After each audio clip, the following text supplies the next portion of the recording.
Okay, so we're jumping back into the resume here, and we've got a place now for us to put our work experience. The things that you need to keep in mind about your work experience is that if we go back to this document right here, you need to have a business name and location, you need to have dates, you need to have a job title, you need to have the description of the position and the skills.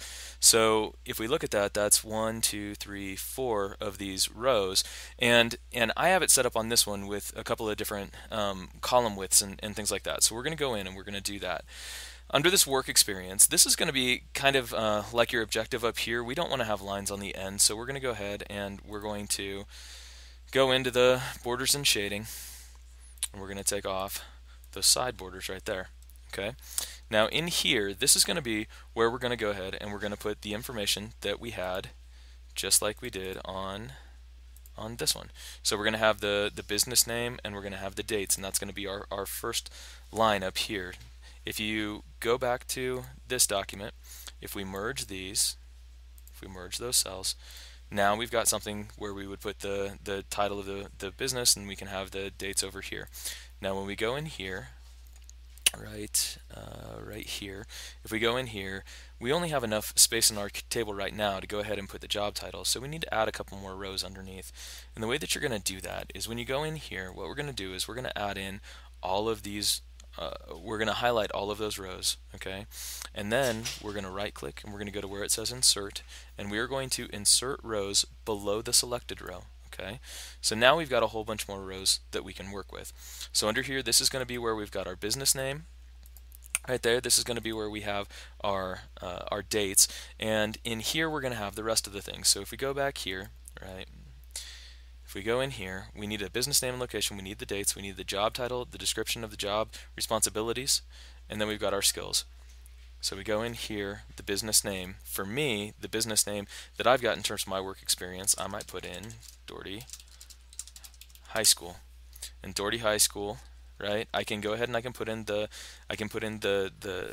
location of this if I want to, if I feel like I need to. Perhaps I would want to go ahead and split these columns, and I would put the location of this in here. And if I want to do that, if you want to resplit a row, you go up here, you right click inside of the cell that you want to split, and you go up to where it says split cells.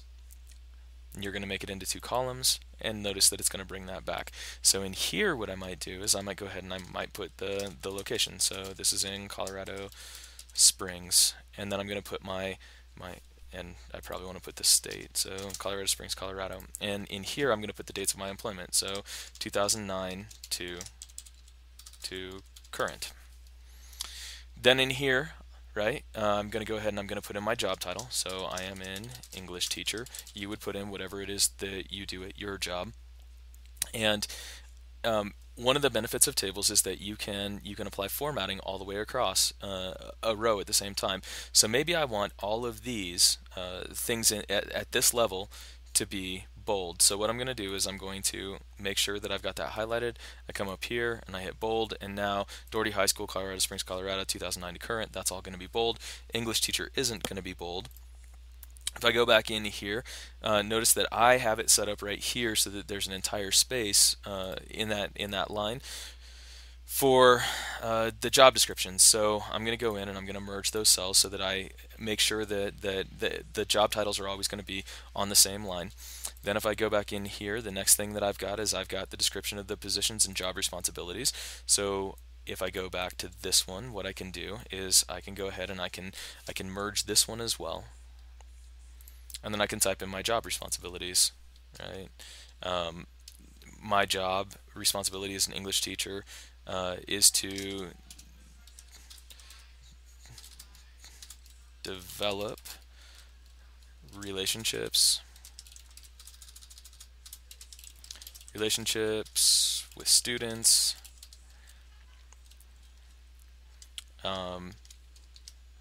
and assess their learning. Now what I'm going to do is I'm going to highlight this cell right here, and the reason that I'm going to do that is because I'm going to drag this over and I'm going to line it up at the top. You see how up at the top, up in here, you see how there's a ruler that I can use in order to align my stuff. So what I'm going to do is I'm going I'm going to go ahead and I'm going to take this right here. I'm going to take it, right over to this little tick mark right there. And what I'm going to do when I take it over to this little tick mark right there is I'm going to put in here all of the specific skill sets that I've got. Okay, and so I'm gonna merge those cells over there, and in here, and this is a personal preference. This is something that I want to do. You don't have to do this, but what I'm going to do is I'm going to go ahead and I'm going to put a little bullet in here. Okay, and I'm going to put in that I utilize technology in the classroom. The next thing that I'm going to put in here is that I facilitate collaborative learning. And I'm going to put in a number of those different skill sets that I've got. Then what I'm going to do is I'm going to come in here, and now that I know that that's where all of those things are, okay, I'm going to go ahead and I'm going to keep this exact same kind of formatting when I go to my next job. And I'm going to skip a line. I'm going to skip a line. I'm going to skip this set of cells right here, and I'm going to go back down here, and I'm going to put the job that I had before this. So West Middle School, and that was in Colorado Springs 2. And I'm going to put in the dates of my employment from 2005 to 2009. There I was considered to be a language arts teacher. Make sure that what you put in here as your job title is what your job title actually was.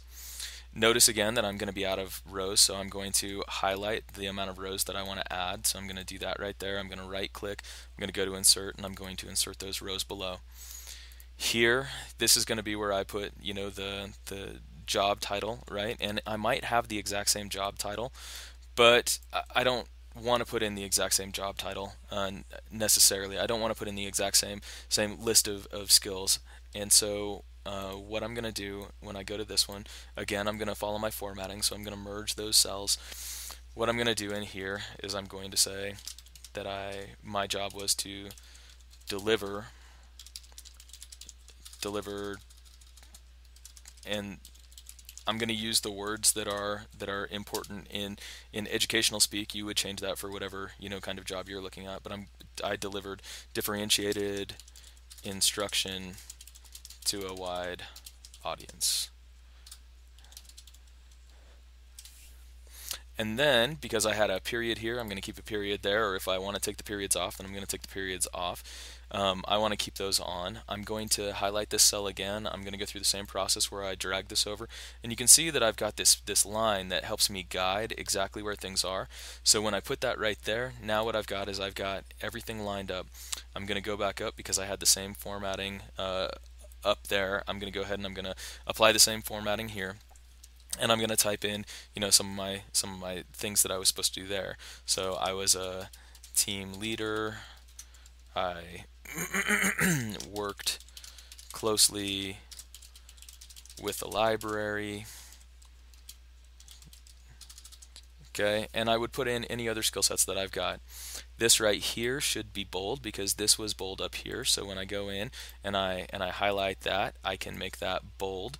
And then what I'm going to do is I'm going to go in here and I'm going to grab all of these and I'm going to do the right click and I'm going to go to borders and shading, and what I'm going to do is I am going to turn off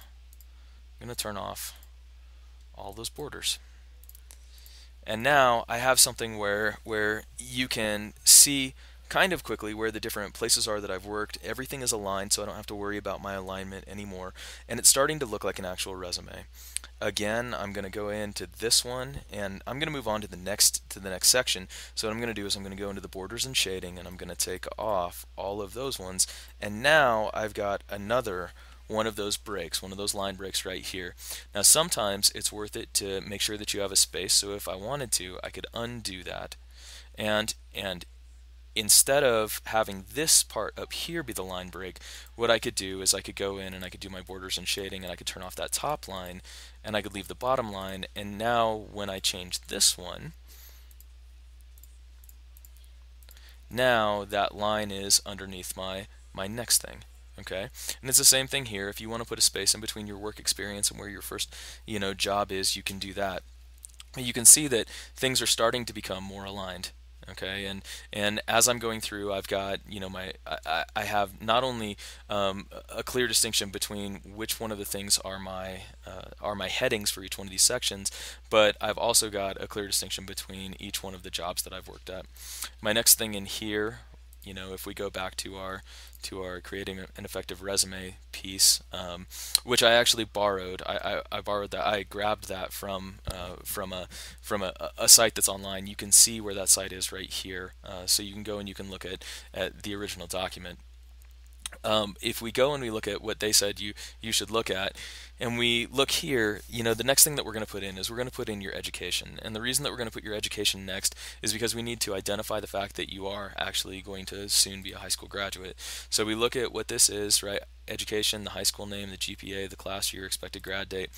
If I go into my document, this right here, this is going to be where I type in education. Notice that I've had colons after each one of those, and so stylistically you want to make sure that you have colons on yours if you had a colon to start with. We're going to go into this. This right here is going to be the very first thing that we had there, which was the name of the high school. So we can put in Doherty High School. Here is going to be this is going to be your class of, and so you can go ahead and put in class of 2012. Down here we go ahead and we put in your GPA, but only put in your GPA again if it's something that you actually want to highlight.